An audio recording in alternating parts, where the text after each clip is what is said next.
This is a homage beat.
What is going on, guys? Welcome back to the W.A.D.E Concept Podcast. I'm your host, as always, Wade Plemons. And what a weekend, guys. What a weekend we just had. As you guys can see, well, I don't know if you can see. Hold on. My cut still here, but, I'm toughing through it. I'm a tough guy.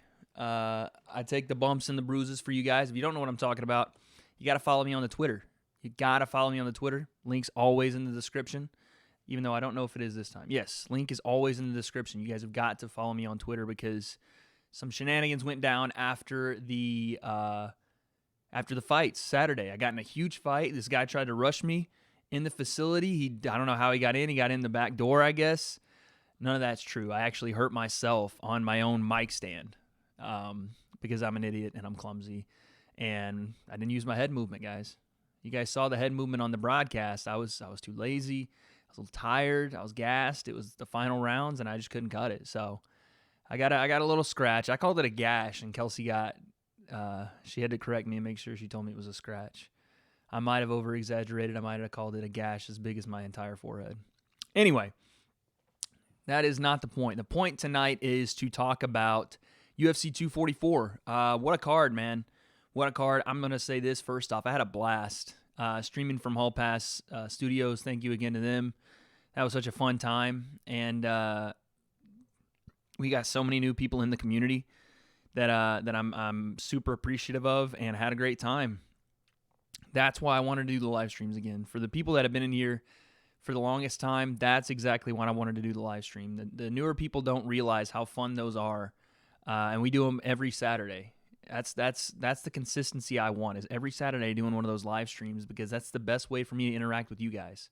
So that was fun. What we're going to do now is we're going to recap UFC 244. And like I said, what a card, guys. We had so many big fights, so many fights that we knew were going to be great fights, but they stole the show in more ways than one, because the spectacle, all the hype, all the grandeur around this entire thing was the BMF title. And I said this on the live stream. I said this going into the live stream. What can happen when you have such a big main event with two guys that are super polarizing is that a lot of fights on the card are going to get forgotten. And you have to do something extraordinary to stand out on a card that's so top heavy like that. Well, this card did everything and more to stand out. And where do we start? We can even start in the prelims. What did I say? I thought a sleeper fight of the night would be Shane Burgos and Makwan Amirkhani. And while it was a great contest, the sleeper fighter of the night, in my opinion, is where we're going to start. And that was Edmund Shabazian. I knew that Edmund was undefeated. I knew that he was coming out of Edmund Tarvarian's camp. And being a protege under that camp and a lot of the heat that has gone Edmund's way, obviously with the Ronda Rousey issues later or earlier in his career, this guy has kind of flown under the radar, but he's very young. We're talking about a 21-year-old, and the composure he showed in Madison Square Garden against a guy like Brad Tavares, who is a tough out. You're not really going to get rid of Brad Tavares easily. At least that's what he's shown over his career. There's only been a couple of guys that finished Brad Tavares, and Edmund came out and like I said, under the bright lights, the biggest stage, this guy not only performed, but he was so precise in his striking. His jab cross looked so crisp. He looked fluid. He looked loose. He didn't look tight at all. His shoulders weren't up here. For example, me by myself sparring in a gym or hitting pads in a gym, I'm so tight. I want to make everything right. I want the technique to be so crisp. This guy was so smooth and fluid, and everything he threw landed. And, Brad just could not keep up, and he got caught. Got caught with a big right hand, and then a left kick to the head put him down. And it was vicious. It was impressive. It was all those things. Sorry, I left my window open. It was vicious. It was impressive. It was a wow factor for Edmund Shabazian. And, again, we talked about this. We talked about guys that needed to come onto this card, a huge card, and put on a show. And I'll be damned if Edmund didn't come on and put on a show. He was the first fight of the night where a lot of times I almost blew people's speakers out because I was screaming, yelling from the highlights we saw. But he was the first one that gave me the wow factor. And it's because he is undefeated. It's because he showed great technique. And it's a little bit of the unknown. We still don't know how good this kid is. And he's so young, and he's got aspirations he talked about of breaking John Jones' record to become the next or the youngest title holder in the UFC history. And when you hear stuff like that out of a guy so young and so determined, so focused, that's the stuff that gives you the goosebumps as fans because, again, he's only 21. We're going to blink, and this guy's going to be 25, and who knows? He could be two-division world champion. He could be one of those guys that sprang to the top and the UFC pushed too early and got in some trouble, but they addressed that afterward too. Dana said, I think we pushed Hill a little early. I don't want to rush it with this kid because he looks like he has something special. So he definitely showed that. He definitely showed that he has an ability to put guys away and guys that have been in the division and in the organization now for a long time. So let's keep an eye on Edmund, man. I think he is. I think he's a really special talent. And again, at middleweight, there's ways to get to that title, and we're going to talk about more of what those ways are and who's in line. But you're going to have to go through some tough guys. And he started with Brad Tavares today. And let's not forget, when Israel Adesanya was making his rise through the middleweights, a big test for Israel Adesanya was Brad Tavares, and he handled it. He didn't win it in this impressive a fashion, but he went through Brad Tavares, and Edmund's going to have to go through those same guys. So let's keep an eye on him. I think he's really going to make some waves in the next 2 to 3 years. I think the kid's special. The kid is special. And again, what impressed me the most wasn't the punches and the kicks. That stuff came with the confidence that he brought to the fight. What impressed me was his ability to remain confident in such a big crowd, a big environment, and he hasn't fought on that big of a card before. This is the biggest card of the year in Madison Square Garden. Even during the prelims, it looked like you couldn't fit anybody in there, even standing room. So it was packed, and it was loud. And he like I said, he came out on top and did it in an impressive way. So big ups to Edmund. We're going to keep an eye on him.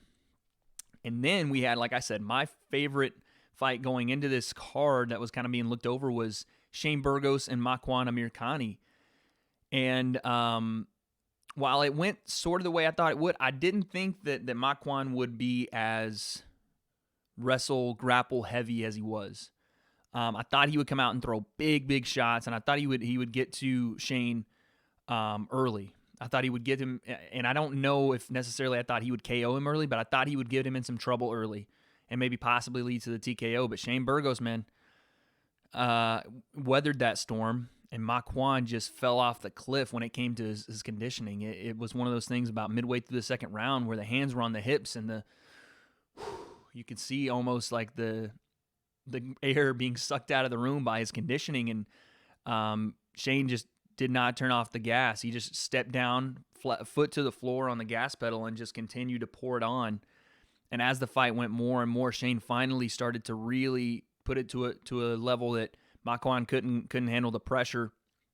And Shane Burgos comes out on top with the KO TKO.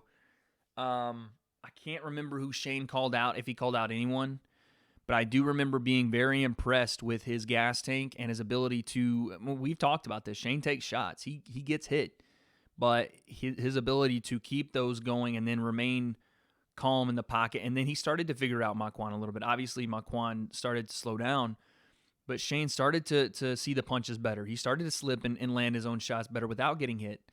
And while it wasn't as easy as in the first and second round, in the third round, it almost looked like a foregone conclusion, and it ended up being that because Shane just kept moving forward, all pressure, no space. And you saw Makwan try to take a wrestle heavy approach later in the rounds, and Shane wasn't having it. Sprawled perfectly, got up, started tagging him up on the feet again, and got the finish.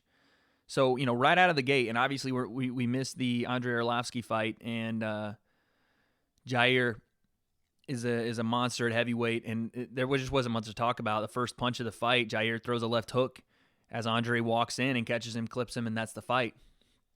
That can happen at heavyweight. That can happen to anybody, but especially at heavyweight when you got those monsters throwing shots. I mean, it was a check left hook while he was going backwards. It didn't look like there was a ton of power behind it. But again, at heavyweight, you don't really need it, right? The power is already set in at being 250 plus pounds. You throw something out there and it lands, it's devastating.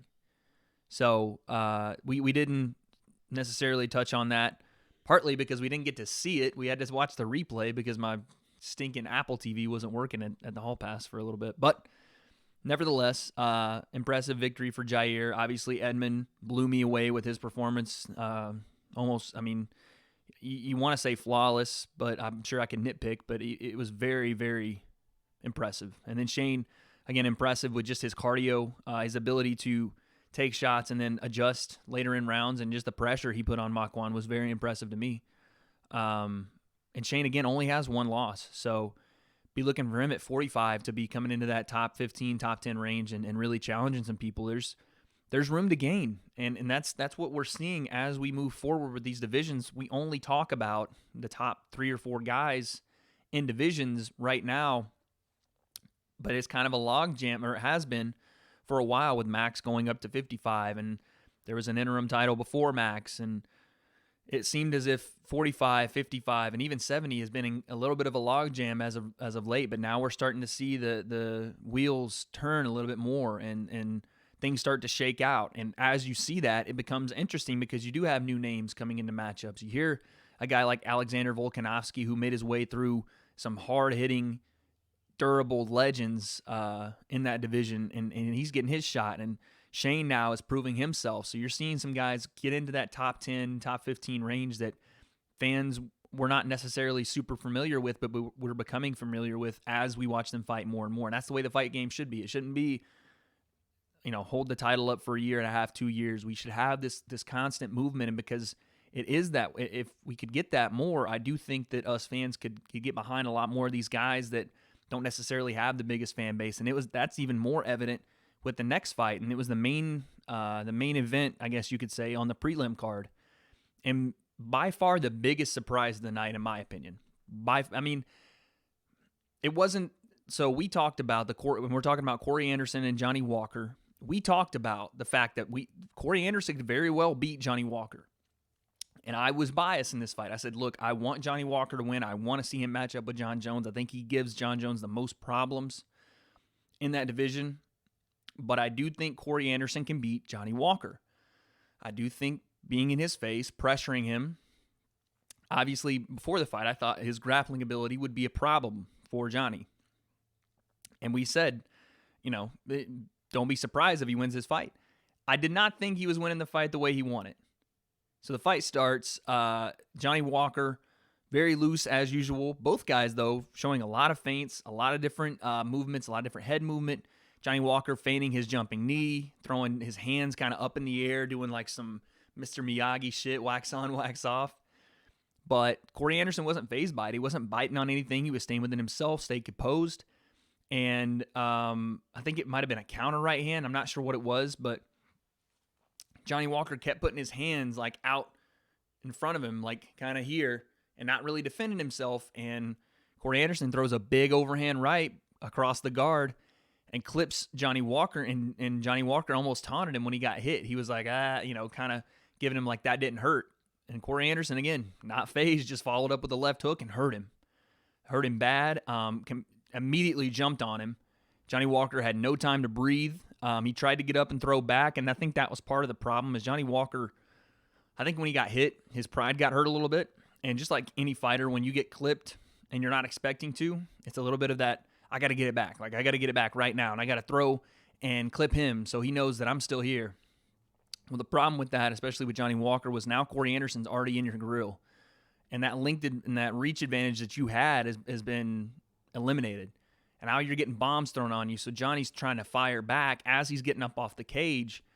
And Corey Anderson's not there to be hit. He's already in the pocket, already in your chest, throwing big shots not only to the body but to the head. And now Johnny's feeling him. He's stumbling around. He obviously didn't protect himself at all. And Corey throws a straight right down the pipe. And that was all she wrote. That would be a referee stoppage, TKO for Corey Anderson. And I'm talking about the most surprising way that you thought Corey Anderson would win this fight. That was not one of them. There could have been a decision. Corey Anderson with ground and pound I would have taken. I did not think you would knock out Johnny Walker. Maybe that's a little bit of amateur research on my end because Johnny Walker has been knocked out a couple of times with a big right hand. I just didn't know that it was in Corey Anderson's repertoire to not only want to stand toe-to-toe and strike with Johnny Walker, but have the ability to throw the overhand on a guy that is very elusive and explosive, and you don't necessarily get the jump on him because he is so unpredictable. You don't know where he's coming from or what he's going to throw. But Corey did, and obviously Corey had some things to say after the fight and even went as far as to get up in Johnny Walker's face and taunted his dance as they're raising his hand. He's like doing he's like around the world with his hips, and he definitely wanted to let Johnny Walker know that he felt super disrespected. And not only Johnny, but New York, where I guess Corey Anderson lives now, he felt super disrespected by the crowd. They didn't really cheer. They booed him as he walked in. They booed him. And they were cheering for Johnny Walker. So I think Corey Anderson felt not only disrespected by Johnny, taunting during the fight and all that. I think he felt disrespected by his own people, his own town that he lives in New York. And I think he felt he let it be known that he felt disrespected by the UFC because he explicitly went out to say, "Look, I've done everything. Like I've beaten these guys. Yeah, I don't take fights that you guys offer me that I don't agree with, but I just came out and beat the guy that you guys wanted to beat me. You guys wanted him to beat me. Everybody wanted him to beat me, and I just put him away early. Give me my title or I'm walking." So he put the ultimatum down. He basically put the pink slip up and said, "Look, here's what I got. What do you got? Because if it's not a title shot, then I'm leaving. You can release me. I'm not going to fight." It's a bold move. Corey Anderson, I understand, is very frustrated with the UFC. I get it. It's not a fun game when you're playing against the house, and the house is got all the cards cut. Everything they know is there. They know all the tricks, and you're playing against basically someone you can't beat. And it probably wasn't the right move to piss Dana off even more if that's the case, if Dana was already pissed off at you. And it sucks because obviously Corey Anderson does deserve to be looked at as a title contender, whether that's right away against John Jones or a fight with Dominic Reyes. I don't know because I too believe that Dominic Reyes had a fantastic performance as well. The only difference being Johnny Walker had put some guys away at 205 and Chris Weidman was making his debut. So you can debate like which win was more impressive. It's hard to really sit here and choose one or the other. I mean, you can make the argument for both, Chris being a former title holder. But Corey Anderson, I think he even came out and apologized since and was like, "Look, I shouldn't have taunted. I shouldn't have celebrated. That's not what I'm about, and I'm not actually going to leave." But then, see, that's the problem with trying to put that ultimatum down on the UFC is if you have no bargaining chips, if you have no reason for them to be, okay, well, let's talk about this. Don't do anything crazy. You'd have no power. They have everything now. They have the ESPN deal. They don't need fighters anymore. They will tell you to go screw off. They don't need Corey Anderson, and that's not me discounting what Corey Anderson did or what he can do or the challenge he presents or the competitor he is. I think he's amazing, and he opened my eyes to a different style, a different technique, and a different side of him that makes me want to pay attention. And I think that's what the UFC is looking for. That's what they look at fighters and say, look, you don't have to prove it to me. Prove it to the fans. Prove it to the people that are coming to watch the fights. If you're fighting and no one cares, then how are we going to care? Why would we put you at the top of the bill when no one cares to see you fight? No one knows who you are, none of that. If there are people that can do what you do, but they have a better name or they have a better way to market themselves, at the end of the day, we're a fight promotion company. We're here to promote fights. We're here to make money. If you don't make us any money or you're not doing the things that other people are doing while they also win the same fights, it's a tough gig. But I'm with Corey Anderson. Give the man at least, a number one contender shot or a title shot, something. He deserves it. A huge, huge win. Huge win. And I think even Dana came out after the fight and said, look, you kept telling me you were this and that. Now you showed me. Okay, I got it. That's all you got to do. So I'm glad Corey Anderson got what he deserved and got his due, man. I think a lot of people, even myself included, came into this fight maybe overlooking Corey Anderson a little more than I should, even though, again, we talked about it, and I said, look, this guy is dangerous, and he could give Johnny problems if he gets inside and uses that pressure. Turns out he KOs him asleep, TKOs, but nevertheless, a huge win for Corey Anderson, and if you go back and watch the live stream, I couldn't speak. I had no words other than just screaming obscenities, so if you're up plus 18, go back and watch. It was insane. I could not believe it. And then, so I'm coming off that fight, right? I think that's the craziest thing I'll see all night. There's nothing else other than, possibly Nate Diaz getting KO'd stiff that could surprise me tonight. Nothing. And then Kevin Lee and Gregor Gillespie walk into the cage. And when I say I lost my mind, I think I could speak for not only everybody watching the pay-per-view, because this was the first fight on pay-per-view, Kevin Lee, Gregor Gillespie, not only the people watching the pay-per-view, but go back and watch the replay of everybody sitting cage side for that fight. Dana, Megan O'Leary, obviously Rogan, Cruz, Anik, Mick Maynard, Sean Shelby, all those people. All those people. Go back and watch that. Watch the reaction, because this fight starts, right? And Gregor Gillespie, obviously 13-0, undefeated, feared wrestler. A lot of people are saying he's, rumblings out there about him possibly being that guy if Habib is still around a couple of years down the line that could unseat Habib. He has the style to do it. He's a D1 national champion. Versus Kevin Lee, who's coming off a couple losses. He switched camps. Even coming into the fight, it looked like he had staff. It turns out I was wrong, guys. He didn't have staff. I guess he had ingrown hair, but man, it looked like it. And I thought I caught something no one else did, but apparently he was like, no, it's an ingrown hair. So swing and a miss. But there was a lot of factors, and then Kevin Lee coming back down to 55 when he had stated he didn't like that weight cut. A ton of factors that going into this fight, you were like, man, is this going to be Kevin Lee like really starting to go off the deep end here? And it wasn't a lot of people looked at it and was like, this is not a good fight for Kevin Lee. Like, maybe we get him back down in the division, then work him up. But they gave him a killer in Gregor Gillespie, and then the fight starts. Kevin Lee looks, kind of flat-footed. Gregor Gillespie's popping the jab out, and it's working. And he's touching Kevin Lee. But then about, 2 minutes into the fight, Kevin Lee, or not even, like a minute 30 into the fight, Kevin Lee starts to pop his jab out, and it's touching Gregor. And now we have an exchange going on. Now we have two guys standing in the pocket together, because it wasn't like they were hitting and getting out. They were both standing there, taking shots to give shots. And while Kevin was getting touched by the jab, Gregor was getting touched by everything Kevin threw. So Kevin was throwing the 1-2s, and Gregor was getting hit. So there's an exchange. Gregor throws a jab. Kevin follows up with another right hand. But it looked like Kevin timed this jab. Gregor had thrown it out there probably 30 times. It felt like he had thrown so many jabs. And Kevin was ready for this one. So when Gregor Gillespie threw his jab out, it touched Kevin a little bit, but Kevin came over the top with the right hand. Just a pull right hand, slipped the jab on the inside. When he slipped it on the inside, he bangs the right hand and it hits Gregor. Gregor's looking for a way out. While he's looking at the right hand, he doesn't see. Kevin Lee comes high with the left high kick, and oh my Lord, the lights went out in Georgia. He was out before he hit the mat, anything. He was out on contact.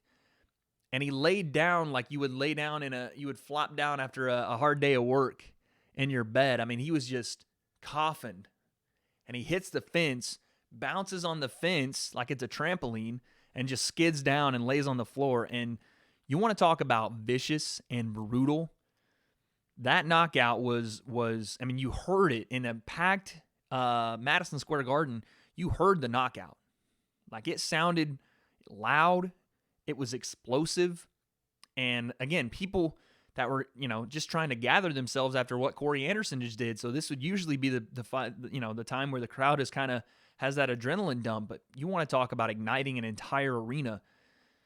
Kevin Lee did that and more. Not only is it indicative of Kevin Lee's mindset, because he could have come into this fight and a lot of things hadn't gone right for Kevin Lee the last year.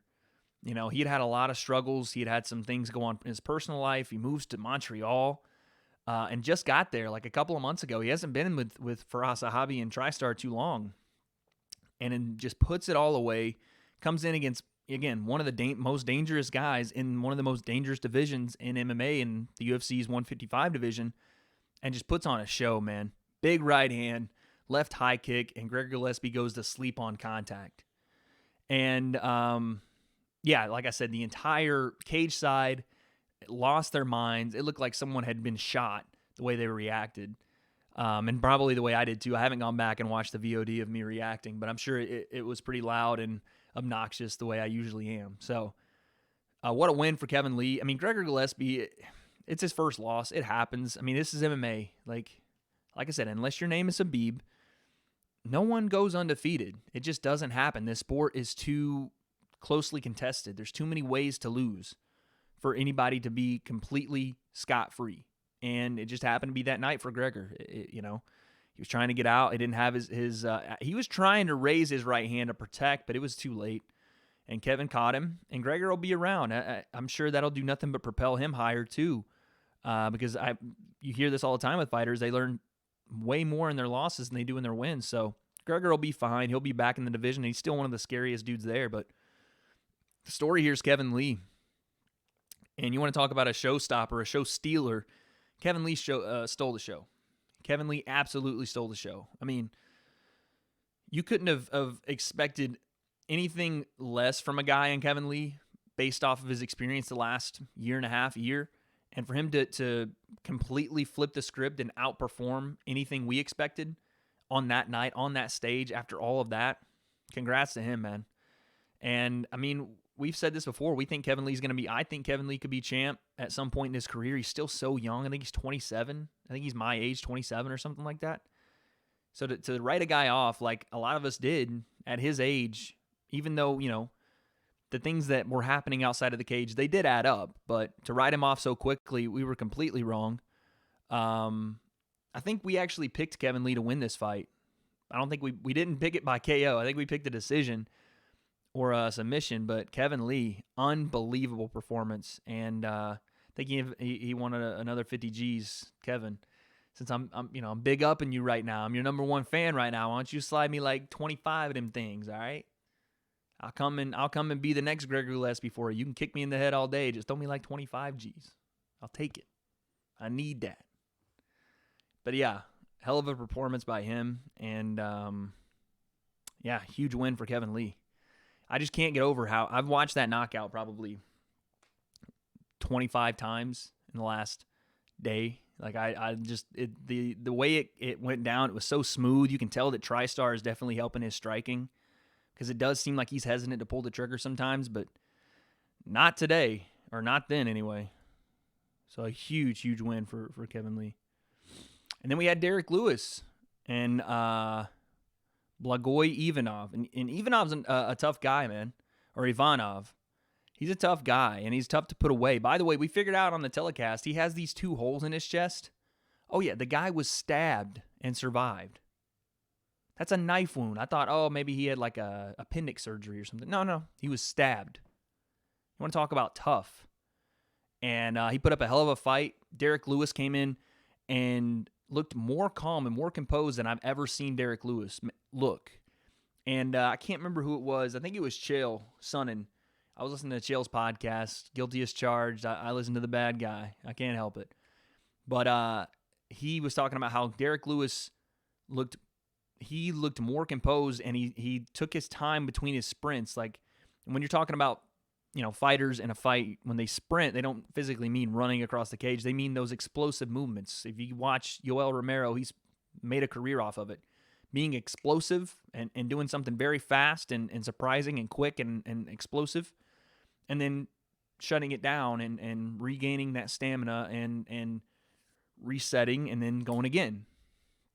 Derek Lewis usually has about, I think, 6 or 7 of those, right, where he can just go.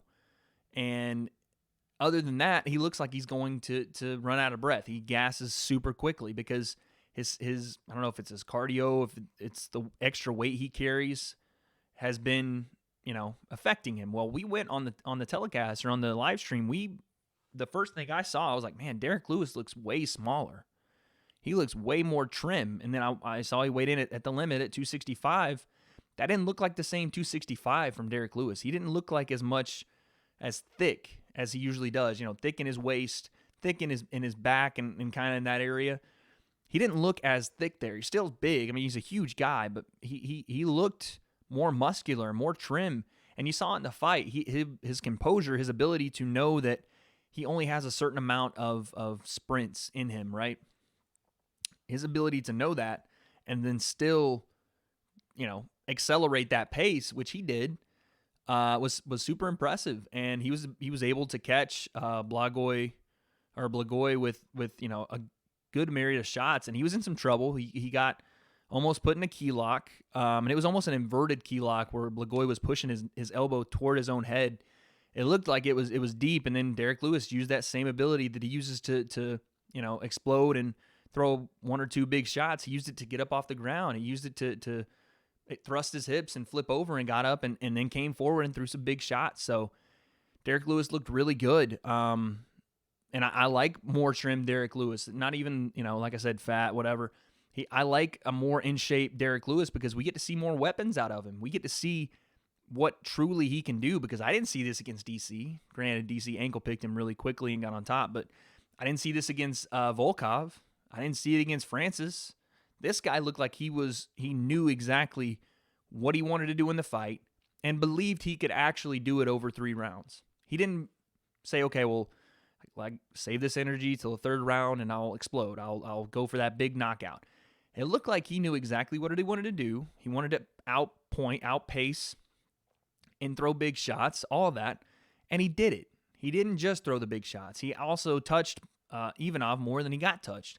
He also threw some techniques that confused Ivanov. He also did use that, explosive sprint to come forward and throw big shots. And they weren't just uncontrolled. They were straights right down the pipe, and they landed. And that's big. That's a testament to Ivanov that he was able to withstand, because he got hit with some big shots. But a good showing for Derek Lewis. And like I said, he had a little bit of a skid himself, and he just got the ship right. So the rumblings are, if Greg Hardy can win this weekend, we could be getting a Derek Lewis-Greg Hardy fight soon. I'd like to see that. And then we had Stephen Wonderboy Thompson and Vicente Luque. I mean, there's so many good fights on here. We could go all night talking about them. This is one of the fights that I think it won Fight of the Night. And because it was basically because Stephen Wonderboy Thompson put himself in more danger in this fight than he has in a long time. Even in the Pettis fight, he got caught. He definitely was in danger because he got caught and dropped, but you don't really see Stephen Wonderboy Thompson wading into the, Wade concept, wading into the fray and exposing himself to get hit to get his shots off, right? You rarely see that. And we saw a little bit of that in this fight. He came forward on Vicente Luque, and he was throwing big shots. I mean, his left hand, jabs, his step-off right hand. He was landing some kicks that took Vicente off his feet, those patented front leg side kicks, those push, and he would land it to the chest and to the body. But what stood out to me more about Stephen Thompson in this fight was just his aggressiveness and his ability to come forward and his willingness to take a couple of shots, because it wasn't like he was putting himself out there to be like, okay, hit me. But I don't think he cared as much about getting hit in this fight. I think he cared more about being more aggressive and changing his style to propel him back up to the top in that welterweight division, because for the longest time, the only criticism you could really give Stephen Wonderboy Thompson is that he was looking for his shot. He was going to pick his shots, pick you apart, touch you, get those points, and win fights, but he wasn't necessarily always. Now, he has some fantastic knockouts. I mean, fantastic knockouts he has. But he wasn't the kind of guy that you would think that would go into the fray and really take a couple of shots and get in there and mix it up and get a little nasty in the exchanges. And we saw a little nasty out of Stephen Wonderboy Thompson in this fight, more so than we had seen. He was, in his mind, available to be hit to try to put you out. And I don't know what kind of metal that Vicente Luque's head's made of, but Thompson must have hit him in the head in that second and third round 20, 30 times around. I mean, he was just popping him with that jab, coming back with the right hand, following up combination, switch stance, push kick to the chest. He even landed a couple kicks. It kind of slapped with the foot on the head, though. And then you saw Stephen Wonderboy Thompson's fists after the fight, and it looked like, I mean, it was ballooned up. Conor McGregor voice, it was a balloon. Like, it was huge. I don't know what Luque's head's made of. That he took so much damage and was still in there, was still walking forward on Stephen Thompson and still landing big shots. So congrats to both guys. They won fight of the night, but obviously Stephen Thompson showed not only that is he a superior striker to almost anyone at welterweight and in the UFC, but as his career's going forward now, I think he is showing a little bit more urgency to get finishes, to perform so that either the judges don't have to decide something, or if they do have to, it's an easy decision. So good on Stephen Wonderboy Thompson. And then we got to our co-main. And Darren Till, if you ever watch this, I highly doubt you will, but feel free to come and kick my ass for picking against you. Sorry about it, man. There was just so much going into this fight, and Darren Till even gave us a little bit after the fight as to, why some people like it. We'll talk about it, but basically Darren Till came into this fight late, had some visa issues. Apparently Trump even helped with his visa somehow. Had visa issues, moving up to a new weight class, fighting, the toughest guy outside of Israel Adesanya he could fight, because this guy gave Israel Adesanya the toughest fight he'd ever seen in the UFC. So, and you're talking about Kelvin Gastelum, his head is made of pure stone and iron. Crisp boxing, his ability to move forward on guys with longer reach than him and land big shots, was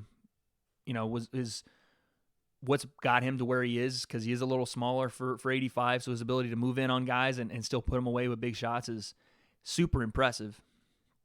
So, going into this, we thought, okay, Darren coming up to a new weight class is going to be more of the same. Well, Darren Till started to come out and clinch and tie clinch. And Darren Till is a Muay Thai practitioner, but we haven't seen him use his tie clinch as much as he used it in this fight. And it was knees to the body. It was holding, Kelvin up against the cage. It was either all the way in or all the way out. He wasn't sticking around for any of the back and forth.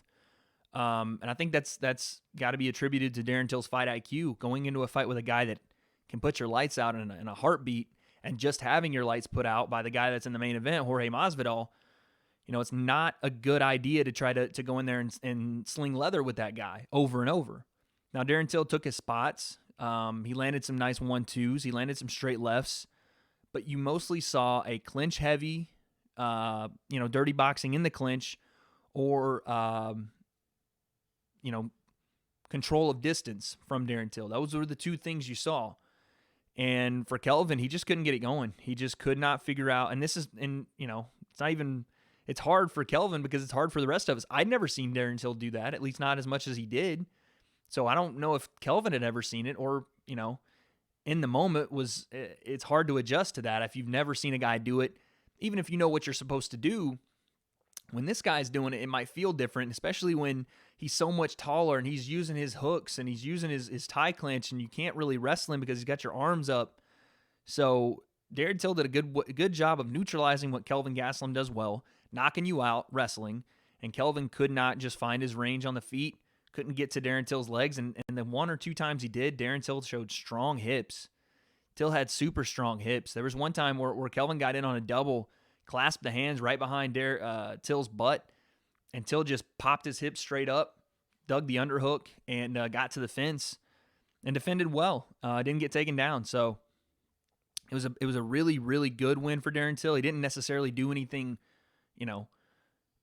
super exciting or anything that was just going to make you jump out of your seat. But for fans that wanted to see Darren Till come back, and you want to talk about putting a statement on moving to 85, you just beat probably the hardest dude in the division outside of maybe Yoel Romero and Robert Whitaker to come in and on your debut in Madison Square Garden after not being able to cut weight, be there all week and still gets it done. That's huge for Darren Till. And what I found most interesting, obviously the fight itself was interesting, and watching Darren Till evolve and use his fight IQ against a guy like Kelvin was very impressive. But what he said after the fight, did anybody catch what he said after the fight? He was talking about how he didn't want to be there. In fighters, you hear a little bit of this. You've heard fighters talk about, the nervousness. Brendan Schaub's talked about how he would, be terrified before he went to the cage. He would be absolutely terrified of doing it. And I thought maybe those are like one-offs. And I felt nervousness before football games and before those things, and never to the point where I was going to throw up or anything, but it's those butterflies, right? The stuff where, you don't know if the challenge you got ahead of you is something you can do.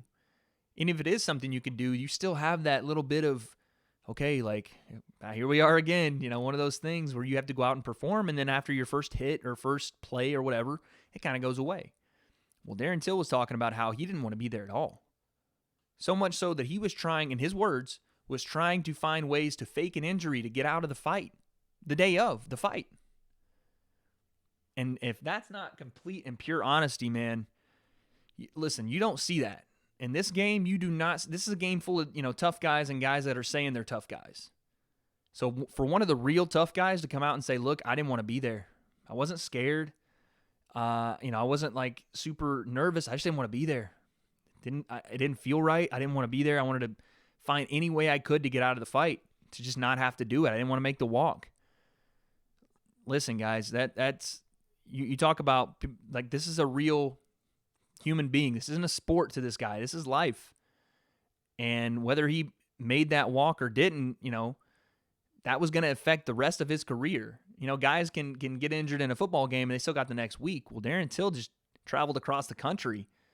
I mean, he's just moving up to a new weight class. There's 2 losses in a row. There's questions about if maybe what's going to happen to this phenom that we saw rise through the ranks and the confidence he had. And he was like, look, I don't have it anymore. That confidence isn't there. And he said about midway through the first round, he calmed down and, followed the game plan, did what he did all camp, and came out with a W. And just that quickly from however long right before the fight where he didn't want to do it till after the fight is how long it took him to realize he's a damn killer. And it's his own words, he got that confidence back. And now we're looking at the gorilla once again, Darren Till. I think new and improved. I think in a better weight class for him. I think he's more healthy, obviously not having to make that cut. But I also think that he's not so concerned with, and I think you heard his coach talking about how he was so concerned with being the bigger fighter, how being bigger made him feel better, how it made him feel more dominant. I don't think he's as concerned with that, seeing as now he's got to win at middleweight. He doesn't have to be the biggest guy in the world. The gorilla moniker doesn't have to mean, big shoulders, broad, taller, looking down. I think he just wants to be the better fighter. And I'm glad a confident and more mentally, he's in a better mental place now. I'm glad that Darren Till's back, because fighting, competing, not fighting, if Darren Till retired tomorrow, yeah, I'd be bummed because I'm a fan of his, but I just want to see the guy happy, man. I want to see the guy excited and confident to do what he loves. And if this is what he loves, and I think it is, I'm glad he's back. And I'm glad he got the W, even though I did pick against him. So, Darren, come kick my ass. Let me know how much of an idiot I am, because I'm sorry. All right? You're the man. Lastly, guys, we have the controversial, the very sought after, the hyped to the moon extravaganza. I mean, for God's sakes, the President of the United States was in attendance for this fight. We're talking about the BMF title. Jorge Masvidal, Nate Diaz, The Rock himself is bringing the title out to strap it around the waist of the winner.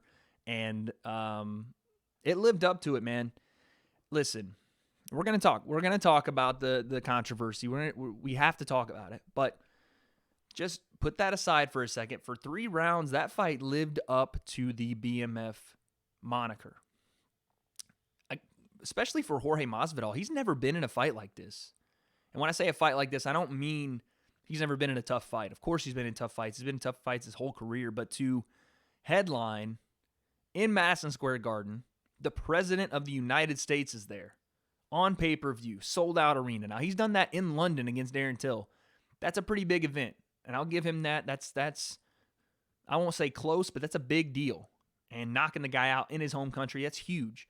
But on this stage, on this level, with all the eyes of the world on you, Jorge had never been there. And by the way, let's add some more pressure of having his childhood hero, his favorite boxer of all time, Roberto Duran, walk out to the cage with him.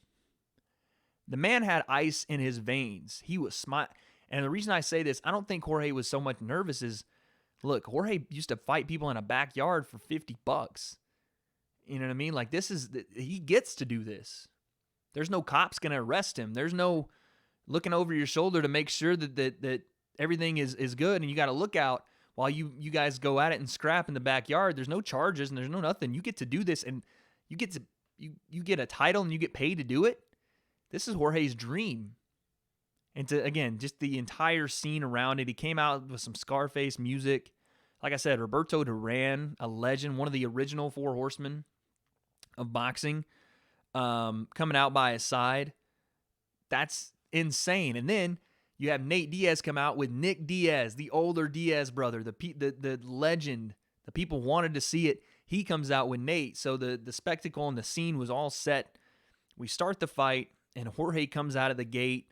I wouldn't say like fast and like crazy, but he came out of the gate. First off, as soon as the bell rang, he faked like he was going to throw his flying knee, and it made Nate flinch a little bit. Nate had to run away and kind of give him the, okay, you got me. And then they get in the center of the octagon and they have it out. But Jorge led every exchange. He dominated every exchange. Nate touched him a little bit in the second round with some shots, but it was immediately evident that Jorge was not only faster on the feet, he was more accurate, and he had Nate's number. He was first to the exchange. He was first to the punch. He was confusing Nate with, again, his timing. Jorge's timing is so difficult. This guy, and we'll talk about it in a second, he came out after the fight and talked about how he wanted to box Canelo. I'm done doubting Jorge Masvidal. I'm not saying he's going to beat Canelo Alvarez, but I look at his boxing technique, and I don't see people doing what he's doing in MMA outside of like Conor McGregor. And it's not even his crisp boxing is Kelvin Gastelum, Jorge Masvidal. Those guys, they're boxing, and Jorge's is, I think, up here, next level. Because his ability to switch his timing, his ability to throw the jab on the half step, then to throw it off no step, then to double fake, throw the right hand, half step, no step.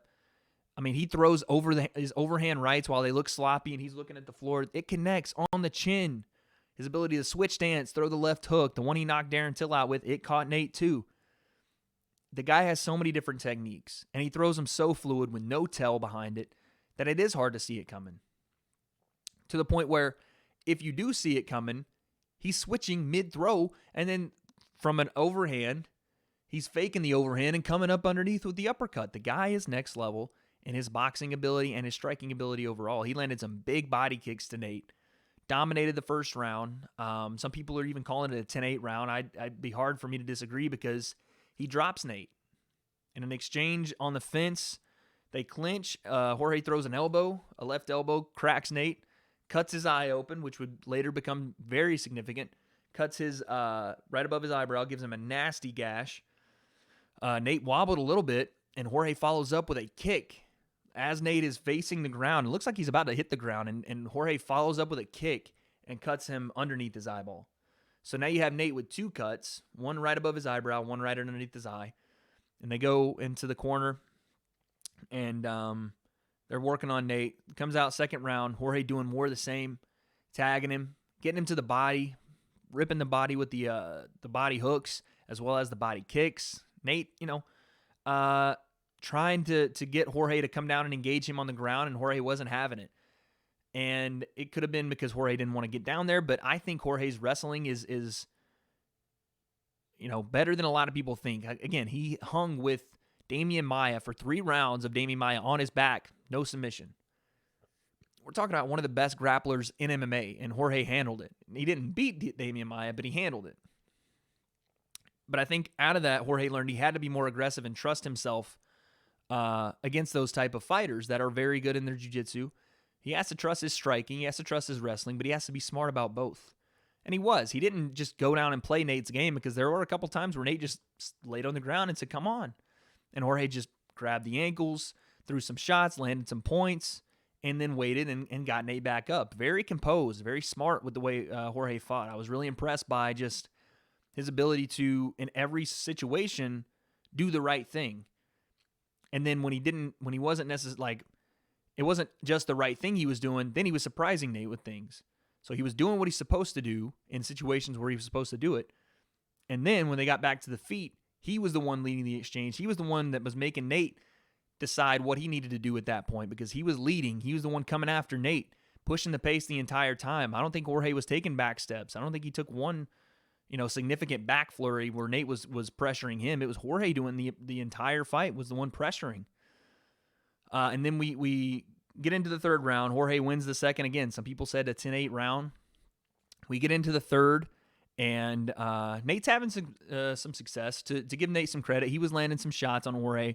They didn't look to do too much damage. That's why I didn't consider this fight to be overly competitive at all.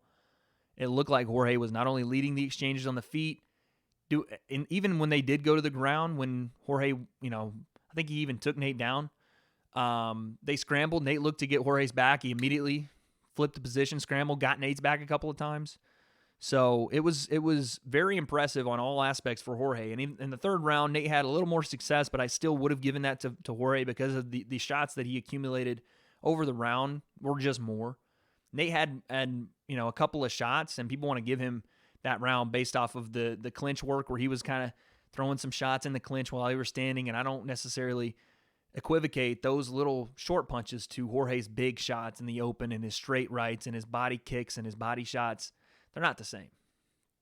So anyway, third round's over, and I had said as soon as this happened in the first round, I was like, God, we got to watch that cut. They might stop this. And sure enough, the doctor comes in. He's looking at Nate, and you can see Nate mouth, I'm good. I don't need that. I'm good. The doctor says, okay. So I'm thinking, all right, cool. Here we go, fourth round. And immediately the doctor turns around, and I see Dan Mergliata's hands do this. And my heart went into my feet. The only thing I think I screamed no, like one of those devastated villains at the end of a murder mystery that they got caught. No, one of those deals. I feel like I screamed for 3 hours. I didn't want it to end. I think just like anybody else that was watching, whether on, like I said, on pay-per-view or in the arena, I was very upset.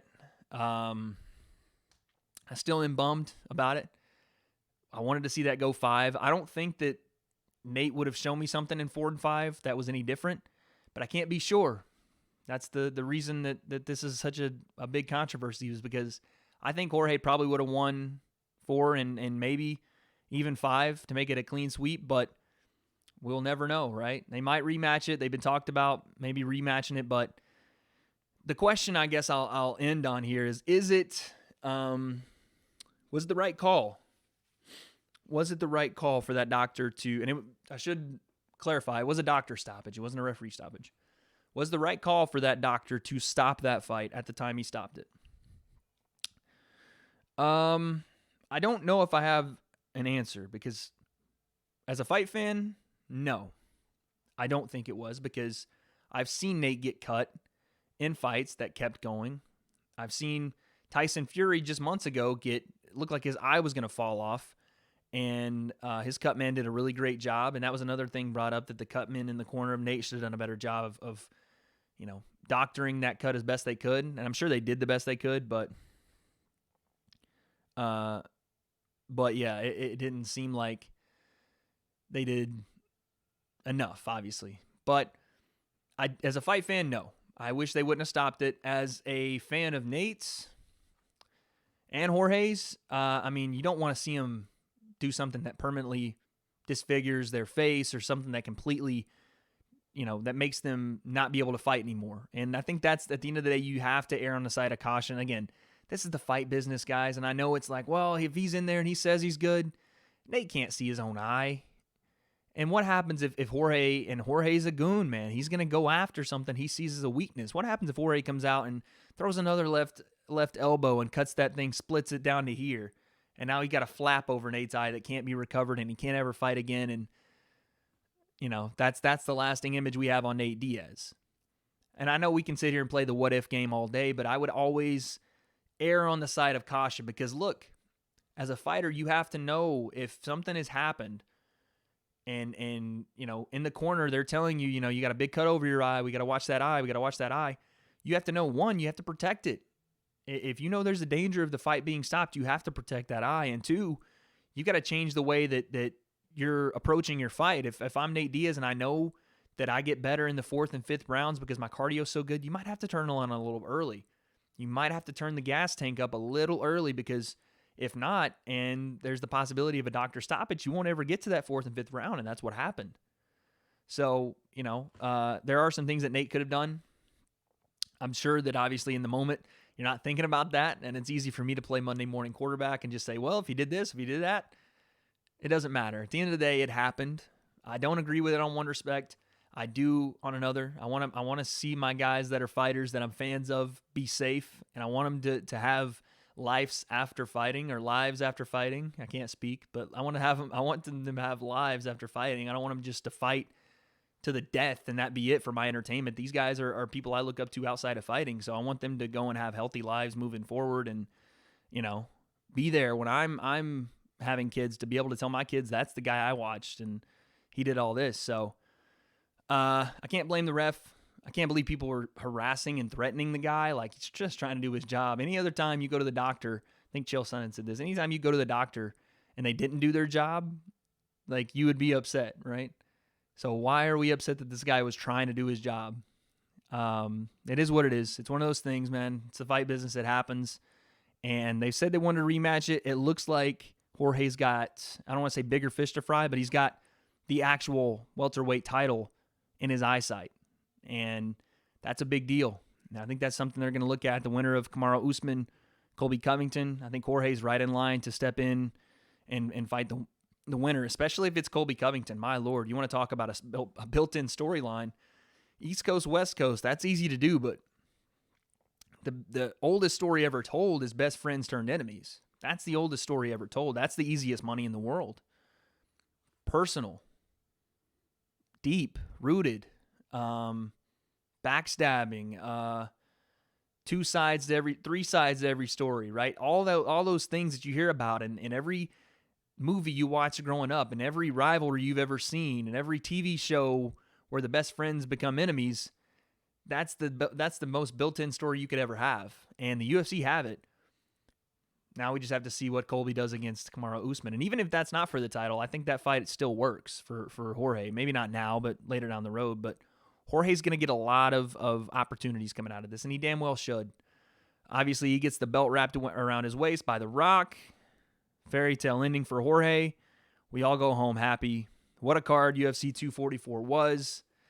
And yeah, man, like I said, I thought it lived up to the hype. I thought it lived up to everything it could have. I lost my mind. I almost lost my voice.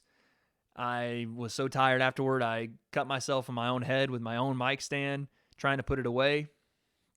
So it's safe to say I had a blast.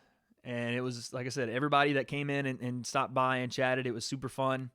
I'm glad you guys came by. And yeah, that was UFC 244. That was our live stream. And I wanted to get this out tonight because tomorrow we should have some cool stuff going up listen, we're out of UFC mode right now.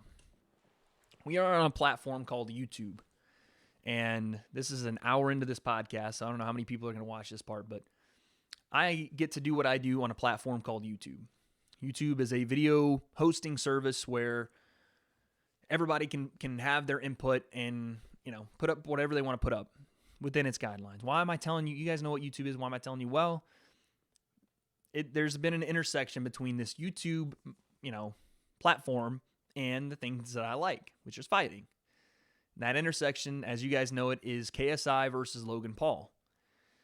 I have a vested interest in this fight, and it's because I want to tell one of the coolest stories ever told about myself, obviously. I want to see, I just want to see what happens in this fight. I'm very interested, and I will let you guys know as the weeks go forward why I'm interested in it and why I'm interested more in the winner. Let's just say, when you get to test yourself in an area you don't really know what you can or can't do, it's pretty exciting. So I'll be keeping a very close eye on KSI versus Logan Paul. And like I said, tomorrow that'll strt by, we're going to do some reaction videos to a lot of their sparring, a little bit of their build up to this second fight. We're going to react to the first fight and see kind of where both guys are, because like I said, I have a vested interest because I am a YouTuber, because I am a fight commentator, analyst, talk guy that likes to break down these things, and I want to see what these guys got, because maybe